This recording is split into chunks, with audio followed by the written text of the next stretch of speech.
Alors Emma Valdron, vous êtes juriste au ministère de la Famille qui traite du surendettement au Luxembourg.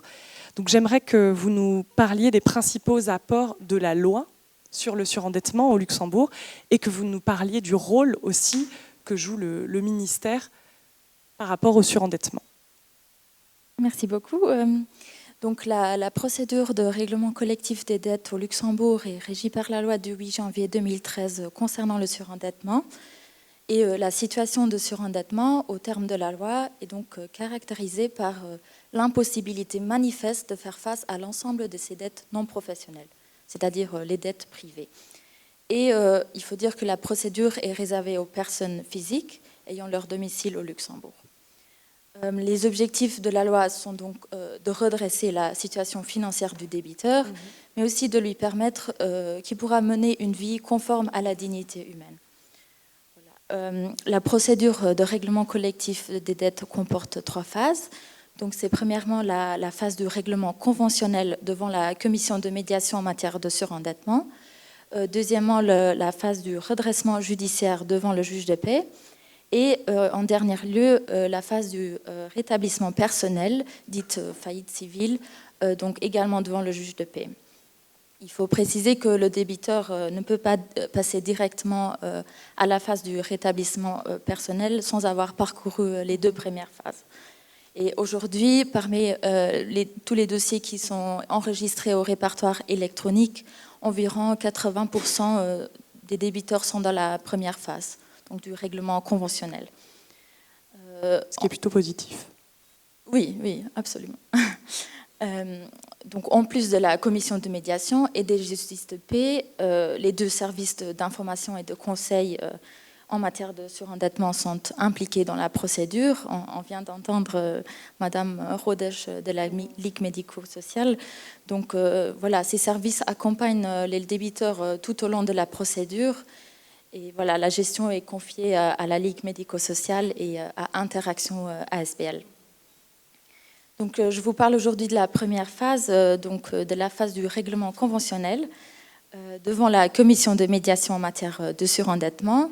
Actuellement, cette commission est composée de 6 membres, dont 2 représentants de l'État, 2 personnes désignées par l'ABBL et 2 personnes désignées en fonction de leurs compétences dans le domaine de lutte contre le surendettement. Donc, comme le nom l'indique, il s'agit d'une médiation entre le débiteur surendetté d'une part et les créanciers.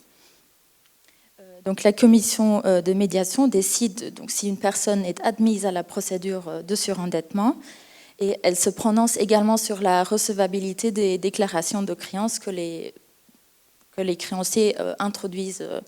Donc, voilà. Ensuite, elle approuve les projets de plan que les différents services lui soumettent. Il faut dire que la durée d'un plan de règlement conventionnel est limitée à 7 ans, sauf pour les prêts immobiliers. Et pour qu'un plan puisse être approuvé, il faut évidemment l'accord des créanciers. Et ça, c'est la fameuse règle 60-60 qui dit qu'il faut l'accord d'au moins 60% des créanciers représentant 60% de la masse des créances. Et comme je vous ai dit, il s'agit vraiment d'une médiation, donc on cherche toujours à trouver le juste équilibre entre les intérêts de ces 2 parties. En principe, le taux de remboursement est calculé sur la base des disponibles d'une personne surendettée. De manière générale, on vise bien sûr un remboursement à 100%, mais si le disponible de la personne le permet. Voilà. Et le débiteur est également soumis à plusieurs obligations prévues par la loi sur le surendettement. Ainsi, l'article 3 énonce par exemple que le débiteur est astreint à une obligation de bonne conduite qui prévoit par exemple qu'il doit coopérer, qu'il doit, dans la mesure du possible, exercer une activité rémunérée, agir loyalement en vue de diminuer ses dettes, etc. Et en plus, les personnes surendettées acceptent une assistance sur les plans social, éducatif et de la gestion financière. Cela inclut par exemple que ces personnes donnent mandat à leur employeur de virer les revenus sur un compte du service qui s'occupe de la gestion financière, et ce service s'occupe ensuite du paiement du loyer, des factures courantes, etc. Et la personne surendettée, elle, reçoit bien évidemment de l'argent pour les besoins de base tels que la nourriture, les vêtements, les téléphones, etc. Et le ministère de la Famille intervient également à travers le fonds d'assainissement en matière de surendettement. Celui-ci a pour objet l'octroi de prêts de consolidation de dettes. Par exemple, ce fonds peut être utilisé donc pour rembourser 15 petites dettes, disons de 100 € en une seule fois.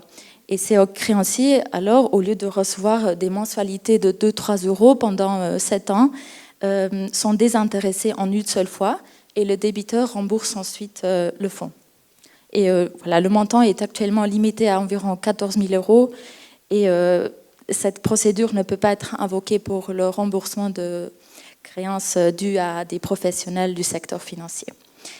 Et donc, pour conclure, un accent a été mis sur la prévention du risque de surendettement aussi dans le programme gouvernemental.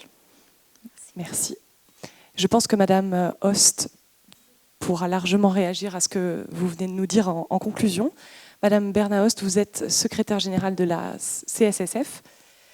Et donc, c'est un établissement public qui a pour but d'assurer la solidité et la stabilité du secteur financier dans l'intérêt général, donc dans l'intérêt de l'ensemble de la société luxembourgeoise. Est-ce que vous pouvez nous expliquer en quoi la lutte contre le surendettement et notamment la prévention remplit largement vos objectifs, fait largement partie de vos objectifs? À quel niveau intervenez-vous et par quel biais? Voilà. Bon, bonsoir et merci de me donner la possibilité de nous exprimer sur ce sujet. Donc, la CSF aborde le sujet du surendettement plutôt par un angle global, c'est-à-dire par le biais de l'éducation financière. Donc, l'éducation financière, vous savez peut-être que le ministère des Finances a mandaté la CSSF il y a quelques temps de mettre en place une stratégie nationale en matière d'éducation financière au Luxembourg et de coordonner les différentes initiatives qui sont prises dans ce domaine. Maintenant, la stratégie en tant que telle, vous pouvez la retrouver sur notre site. Mais en fait, c'est l'œuvre du Comité pour la protection du consommateur financier. C'est un des comités d'experts qui siège auprès de la CSSF. Et en fait, on parle de consommateurs financiers parce qu'on parle des consommateurs de produits de services financiers.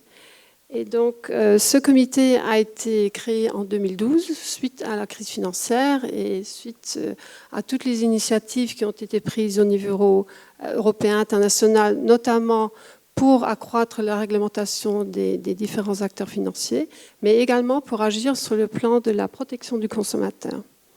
Et donc ce comité, il est composé d'une vingtaine de membres. Je pense qu'il y a toutes les personnes qui sont concernées par ce sujet sont représentées. Il y a 4 ministères, il y a des institutions publiques, j'en vois plein qui sont là, donc il y a les associations professionnelles aussi. Donc en fait, on a été créé justement on a créé cette plateforme justement pour pouvoir discuter des différentes approches et éventuellement pour mettre en commun des actions futures.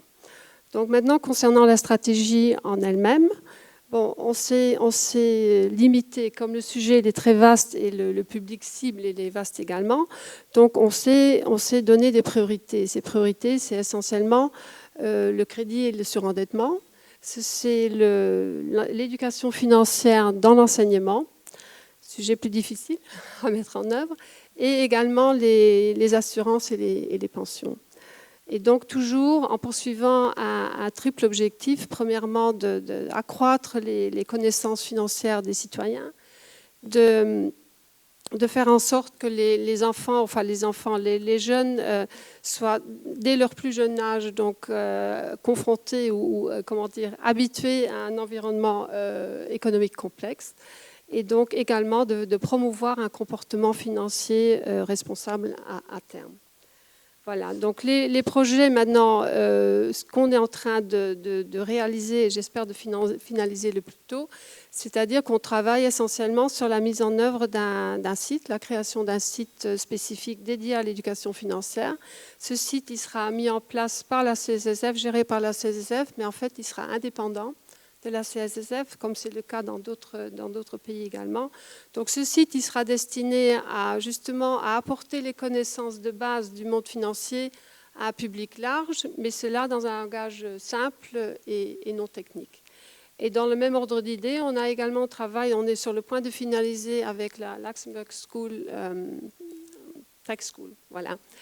On est en train de finaliser un chatbot, donc ça s'appelle la Financial Game of Life. Donc c'est par un jeu qu'on essaie d'apporter, de faire acquérir les connaissances qu'il faut et les réflexes importants à avoir dans la vie financière de tous les jours. Et donc comme le comité il a également pensé qu'il était fondamental que le public puisse savoir, au moins soit conscient de l'importance à élaborer et à gérer un budget. Donc on est en train de mettre en place 2 applications. Une application pour les plus jeunes pour la gestion de l'argent de poche. Et donc ça faisait partie d'un programme Hackathon où on était porteur de projet. Et le deuxième, c'est la création d'une application de gestion pour adultes. Et par ailleurs, on a même également participé, on veut essayer de faire entrer donc l'éducation financière dans les lycées et les écoles. Donc on a maintenant réalisé un projet pilote ensemble avec l'aide donc de Young Entrepreneurs dans plusieurs lycées au Luxembourg. Donc justement parler de budget, de questions qui les concernent pas tout de suite peut-être, mais en tout cas très vite. Voilà. Et donc tous ces sujets, on espère qu'on va pouvoir les présenter avant l'été, au plus tard à la rentrée. Et donc, je voulais juste dire que c'est des sujets que la CESER tient à cœur et je crois qu'elle a pleinement son rôle à jouer, et notamment dans le domaine sensible du surendettement. Je pense qu'on sait que pour certains, la vie peut vite bousculer du seul fait de ne pas connaître le terme d'échéance. Donc, c'est absolument très important. Voilà. Je vous remercie, mesdames.